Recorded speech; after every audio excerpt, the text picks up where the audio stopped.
to Raw's Stream in 15. This is sketch number 2. Sketch, should I say sketch? Perhaps not. This is, what shall we call it, Mr. Baines? Let's call it edition number 2, a bit more formal.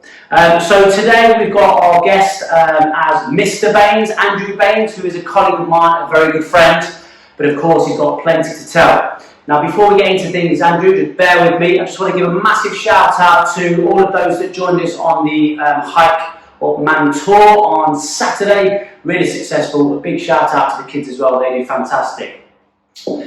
There's a few more things I do need to announce as well, but I'll get to that towards the end of this session today. Now, you will know that we did the first recording with John Gen, Long Runner John. We've had plenty of views on John's YouTube stream. It was really good, so thank you for tuning in there. However, we don't want to stop there. We promised you one guest every month, and we are now on to month 2, and we have got Mr. Baines, Andrew Baines. Thank you for joining us. Thanks, Mike. Well, there he is. Just show them the good, Mr. Baines. There he is. Okay, so it won't surprise you that Andrew does something very different to John. Obviously, John's a long distance runner or an ultra runner.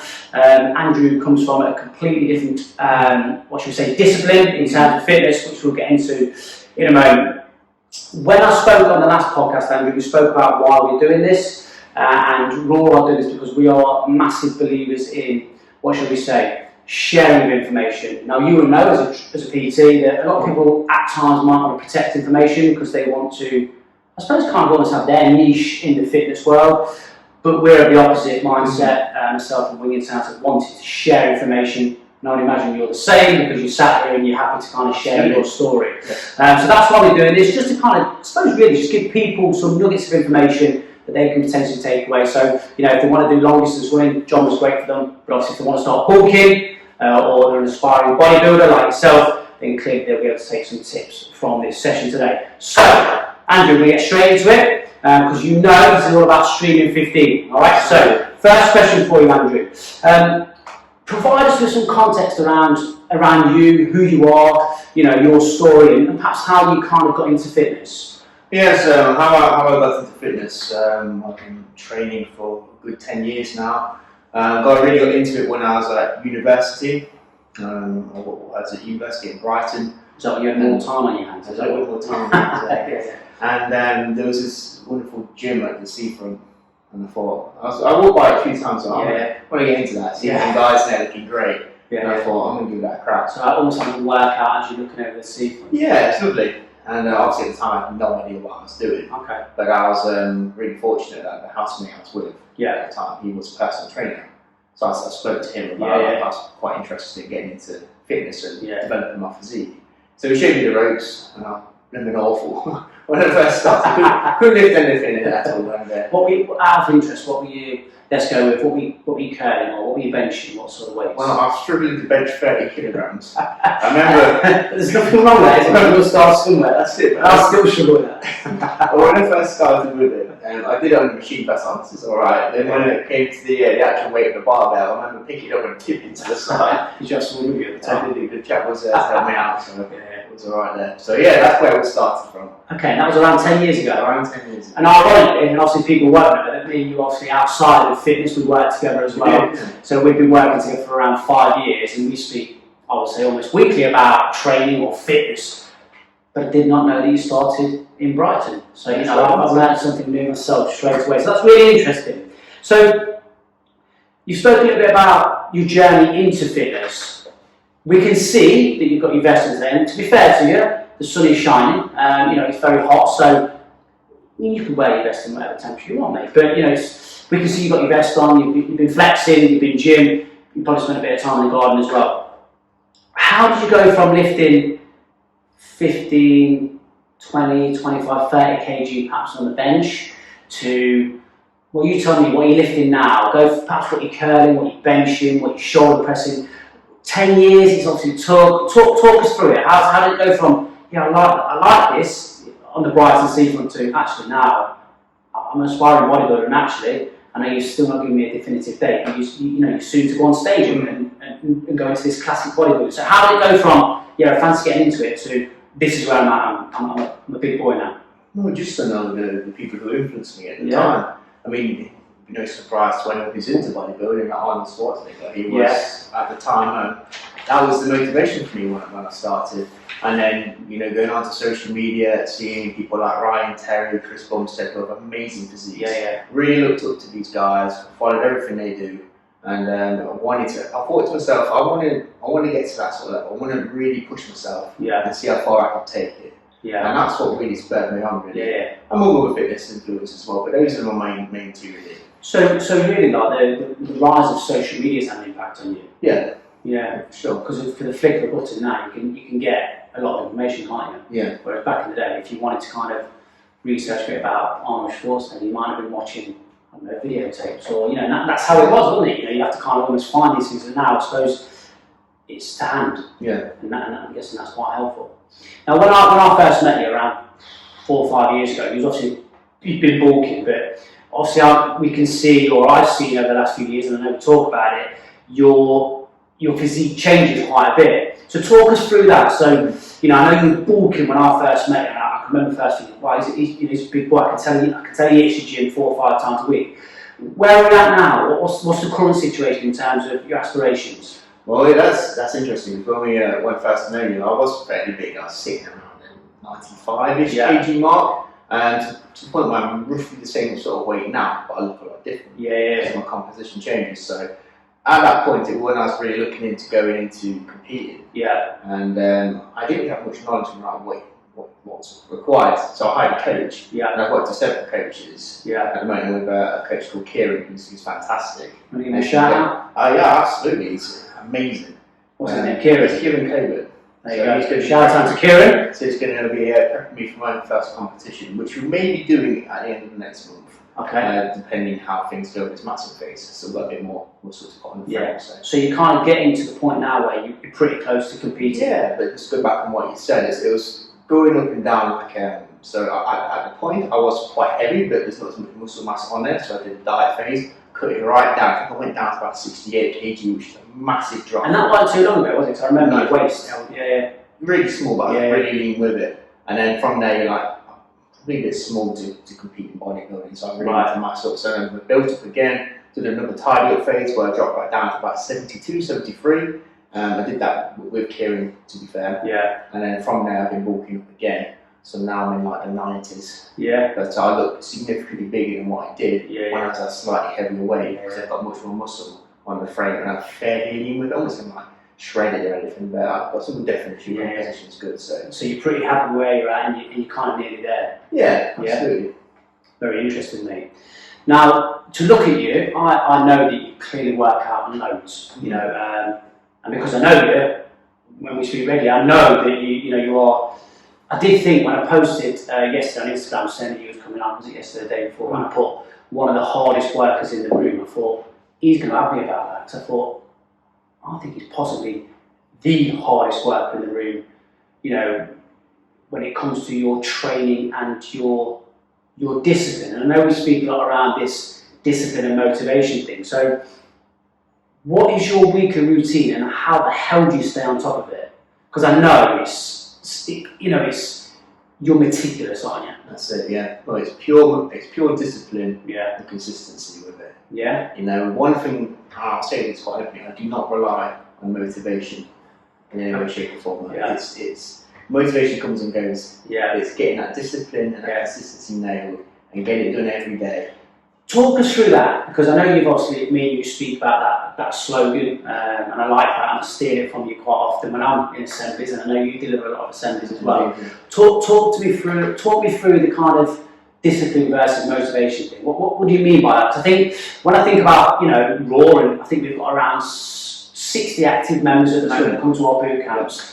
I would imagine that, like myself, at times it's like, oh, do I fancy it? And it's that I'm not motivated. But then, where does the discipline come into that? Talk me through that, because obviously I know that you don't miss a session. I know that, regardless of how you feel. So how does that work in your mind? It's just having that goal at the end. It's like, this is the goal, this is what I want to achieve, and it's making sure you hold yourself to account to do everything you need to do in your day to get one step closer to it. Because sometimes you won't feel motivated. Like eating like 4,000 to 5,000 calories a day depending on what phase you're in, it's quite a lot of food. And, you know, it's not always the most enjoyable thing eating when you're not hungry. And also, I think in some respects, not the most healthiest thing to do, but it's what's required to get to where I need to be. And it's just making sure I get it done. And that's, I mean, you've made reference to your nutrition there, but obviously you've then got to get your sessions into. How many sessions a week are you training at the moment? So I train 5 times a week. Yeah. So I do 2 leg sessions and 3 upper body sessions. Yeah. And of course, 2 rest days in there because we need that rest so the body can recover. So if you can train harder than last time, as Greg Doucette would say on his YouTube channel. He says training harder than last time. Okay, Greg Doucette, you have to check him out easily. I will do. Give him a shout out. So you've got this combination of kind of your nutrition has to be on point, and sometimes you're talking 4,000 or 5,000 calories a day, alongside training 5 times a week. And you know the discipline, it's unreal, isn't it? You know, it's not unreal because you're doing it, but for some of us, I'd struggle with that, and I know I mention you quite a lot. Saying, I wish I had your level of discipline, you know, and I think it's really important, isn't it? So, what sort of tips could you give our listeners, mate, in terms of how you can stay so disciplined? I know you spoke a bit about goal setting, and is there any sort of quick wins that you could give, perhaps? And I know we shouldn't cut corners, but you know, in terms of those of us that perhaps can get a couple of sessions in a week because you've got 2, 3, 4 kids and whatever it may be. What sort of quick wins could you give them, perhaps, in terms of how you can stay motivated, or actually how you can stay disciplined? Well, what I would strongly recommend is just doing a little bit more each week. If you're at a point where you're fairly comfortable in your life, but you think, oh, I want to reach this goal. So in terms of diet, say you're quite low on your protein, so add an extra half a chicken breast onto your main meal. That's a little win there. Same for your training as well. You're struggling to get in training, you do, say, 30-minute sessions, do 35 minutes in one of your sessions. These little progressions make all the difference. Those small wins, and that's exactly it. And eventually, you do an extra 5 minutes, you eat a little bit more of an extra carbohydrate, and eventually you get to the point where you need to be, where you can really begin seeing some progression.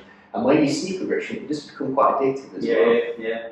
Yeah, that's a fair point, isn't it? When you start seeing those results from those extra little tweaks you've made, that kind of then, I'm going to use the N word, it's motivation. But then you need that discipline to wrap around it. It's a very powerful tool, motivation. A powerful drug. But it's something you can't rely on. No, and that's a fair point, actually. Like, you know, for example, today, I know that obviously our listeners won't be able to see outside, but we can see that it's actually quite a nice day today. The sun is shining, and I think as we kind of we've moved into spring now, and we have clocks went forward, back, I can't remember which way it was. But I've noticed that quite a few of our clients seem to be a bit more on it, a bit more enthusiastic now. And, you know, again, quick wins and, you know, those little things that help you kind of become more motivated. So if you've got the sun shining, you've made that little bit of progress with your nutrition, you've maybe stuck to a couple more sessions, you start to see the results, don't you? You move this and then you go again, don't you? Which is a really interesting point. Andrew, mindful we're going to try and stick to 15 minutes, but as you know, me and you could talk forever, and we often do it well. Just want to kind of start bringing this towards the end in terms of barriers. Now, if I was to talk about barriers to my training, you know, if I was to cop out here and kind of, I suppose, show you my lack of discipline, I'd be saying that I perhaps struggle to train as much as I would like to, mainly because I've got 2 children, as you know. I know you've met my boys, and that's quite demanding, and at times I'm tired from that, or I can't fit things in. So I would say that's an obvious barrier for me, but you might see it as an excuse, and I hold my hands up to that, and you know, that would be a fair kind of interpretation. But talk to me about the sort of barriers that you face. Now, I know, because I know you, I'd start thinking when I know you work a lot, but just tell us a bit about, you know, the sort of barriers that you've had, injuries or work, or, you know, whatever it may be. What sort of barriers do you face in terms of hitting those kind of goals that you've got, in terms of getting onto that stage for the first time? What sort of things will trouble you in that sense? Well, the main barrier is a little bit different to what you probably expect. It's actually the whole side of this training to do competitions. It's a very selfish. It's a very selfish, I suppose, sport or hobby, depending on how you look at it. So you know, it's always thinking about yourself. Really, got to eat this at this time. Got to hit the gym at this time. Got to do this many steps. Got to make sure I've done this cardio. among other things, and it takes a strain on relationships and friendships. Yeah. And it gets to that point where it's like, say I'm out with some friends or my partner, you know, like there's certain things I wouldn't want to eat because it'll be a breach of boundaries. And then your partner might say, come on, just... Exactly. I'm not saying she would, but she might be thinking. Yeah, I mean, she's very supportive, of course. Yeah. But there is that thought process of me thinking, well, it is all for me, really. It's for me. I'm the one on the stage. I'm the one who's fueling my body. I'm the one who's training. And that is the main. It's not necessarily a barrier, but at the same point, it's a challenge. It's interesting that you mentioned that, because I mean the phrase selfish is quite a strong word, isn't it? Yeah. But I think I understand what you're saying in terms of the level of kind of commitment. Yes. And it needs to impacting on the things around you. So I suppose it is a barrier to an extent, isn't it? Yeah. Any others that? I know you had an injury recently as well, didn't you? And I don't know happy about that. Yeah. Hoping the leg presses and trying a bit too heavy. But you always manage to laugh it off. I mean, when we've spoken a couple of days after, you're like, it's knocked me back a few weeks, but we'll But then now to be fair, to be a bit more careful. But, I wouldn't say it held me back too much. Just had to swap some exercises around. Yeah. But you're still on track for that. Are you going to give us the date today in terms of being on the stage, or are we still holding that? What I will say is I've got this month, next month, then I'm looking to start my prep. So okay. Yeah. So we're looking around July, August time, sort of thing for being on stage. It takes longer than that. It takes a lengthy process to rid your body of that. Okay. So I'll be looking August, September onwards. Okay. Make sure you let me know, because I've told you I want to watch. Yes. But that's good to know that you've got that kind of rough date in mind, because you've got that real kind of that goal. Yeah, and it's just the whole journey of it's been really odd, because when I first started, I thought, when I said that my 95 kg mark, I thought, 2 months and I'll be ready for stage. Absolutely not. It'll be more like 2 years from there, back and forth. But I suppose that shows the level of discipline required, doesn't it? For someone like me who said to you at times, I'd love to give it a go. There's one thing I'd love to give it a go to eventually get on stage and do some sort of physique competition. Clearly I'll be looking at a more athletic build than a classic. But, there's so much to it, isn't there? And then, I think anyone that knows you knows how much you give to this. So obviously we'll be cheering you on when you get on stage, sir. Now, Andrew, I called you sir, it's like being at work, isn't it? Sorry. So Andrew, just as we start bringing this to a close, when I spoke to John, who was our last guest, I don't think you met John, but I think you said you did watch the podcast. Yes. He really helped us, and a few people have kind of alluded to this when they listened to it. He really helped us with giving some top tips that have helped him along the way. And I think I asked him to kind of drop it into 3 tips. Mm-hmm. So, it doesn't have to necessarily be with bodybuilding in mind, but just more general, people that are, looking into fitness, trying to stay on top of their fitness, nutrition, whatever it may be. Could you ever think about maybe 3 tips that you would give us or give the viewers that would help them potentially stay on track with their goals? Absolutely. I mean, one thing for me would be to be patient. Yeah. It's a lengthy process. No matter what, however you want to do it, patience is key. You're not going to see. There's nothing overnight. No, you're not going to see like a massive transformation in one day. A week takes time. Yeah. Just be patient, get the basics done, get your food in, train hard, and eventually you'll get to where you want to be. So, with patience in mind, would that be the single tip there, or are you talking nutrition and things as well? So is that a 1 or patience? Is it the tours that will kind of drop into that as well? Yeah, I mean, the patience is the main one for me. I talk about that. Like when I first started, I was quite patient. I was like 2 months that's Then I realised I had so much skill that it was quite off-putting. But I was like, no, I'm in it for a long run. I'll be patient with it. And then I'm at a point now where I can be fairly competitive. Give it a few months' time. So in terms of everything really, it's just patience in general with food, nutrition, your training, your water intake. It's a really useful tip. And I think I'll have to watch it back. I think John did mention as well that I don't know if he used the phrase patience, but something along the lines of that. And I think if we're seeing a common theme coming through here, that I suppose success don't come overnight, is it? It's like all walks of life, isn't it? So we'll go with patience as the key tip there. Yes. Right. Andrew, before you do go, I've spoken to you a little bit about these 2 cards on your desk, but I don't know if you just wanted to kind of share one on your mug as well today. So Andrew's my hero, so I thought when I made him a brew before the session today that we give him the appropriate mug. So Andrew, we spoke about these cards. I've got about 3 or 4 questions on each card. If you could just pick one card, I'm going to reel those questions off to you. You'll also respond with some quick answers, really, just so we've got some more info out of you before we kind of draw to a close. Alright, so who inspires you? Well, let me read them to you. Come on, let me read them to you, Andrew, because you're meant to read them right anyway. So, who inspires you or has inspired you? Well, I'm going to stage straight about. I know I said it earlier on. Arnold Schwarzenegger is the reason why I wanted to develop my physique. And going on this journey, really, that was the main person. I know he's way past his prime now. He's still doing bits, isn't he? Yeah, I think absolutely amazing what he achieved for bodybuilding as well. So right up there for me. Shout out to Arnie. Who is in your foxhole? So we spoke about this before. So who is down there with you? Perhaps when you have a bad day when you train, perhaps when your discipline is wavering. Who would you kind of call upon for a bit of motivation? Oh, that's my partner, Chelsea. Yeah. Shout out to Chelsea. Shout out to Chelsea. Does Chelsea train? She does train. She trains every day with me. Does she? Yeah. There you go. Maybe she doesn't feel selfish then. She doesn't. No, she's very supportive. Very supportive. Brilliant. Shout out to Chelsea. Final question. What is, this is an interesting one for you, maybe we're about to get there with your journey here. What is your biggest fitness achievement so far, or it could potentially be what is about to be your biggest fitness achievement with your stage presence in mind? Well, I'll go into what will be my achievement is at the end of this year I'm aiming to have a top 3 placing at a local show. That is my objective. When you say local show, does that mean like Midlands or is that like nationwide or how does it work? Well, it's nationwide, but you go through like the qualifier rounds and then you go to like the nationals and you get your pro card. There's like I suppose a hierarchy in competitions you get. But in order to qualify you have to win. Right, okay. So I want to hit the ground running quite hard. I mean, like I said a few years back when I started, I probably could have entered, but I wouldn't have done very well. No. I was not the right composition, no. Not big enough.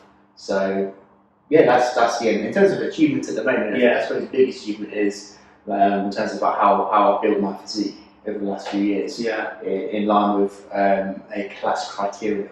Got you. So that's the classic physique, which is I'm guessing was that Arnold Schwarzenegger's kind of was that his thing as well? I would imagine because he did Mr. Olympia and things like that, didn't he? Was that the classic physique? Was that what that is? Well, yeah. Classic physique was in like the 70s, 80s. That's what bodybuilding was. Right. Nowadays, bodybuilding looks rather different. Absolute mass monsters on stage, which is fine. I mean, it's a great look. It's not the look I'm after. I like the older look, which is why it's called classic bodybuilding. Because at that time, that's what the bodybuilding category was. So they brought in a new division. Well, it's not happening now, but it's fairly new, where that class criteria is based on a classic look from the olden days.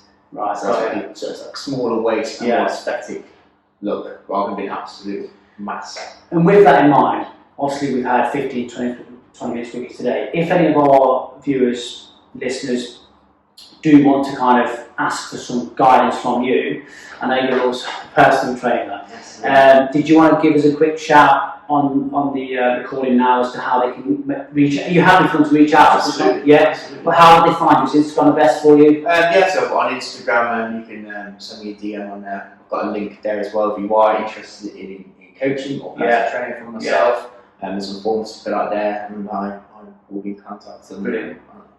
Pretty immediately, to be fair, when it comes to submissions. Brilliant. So you have people to reach out. Absolutely, because I think a lot of our clients are keen on, I would say, muscular endurance, a lot of cardio work, but I know we do have a couple of clients, male and female, that actually they do like particularly working out in here on a Saturday morning when we do strength training as well.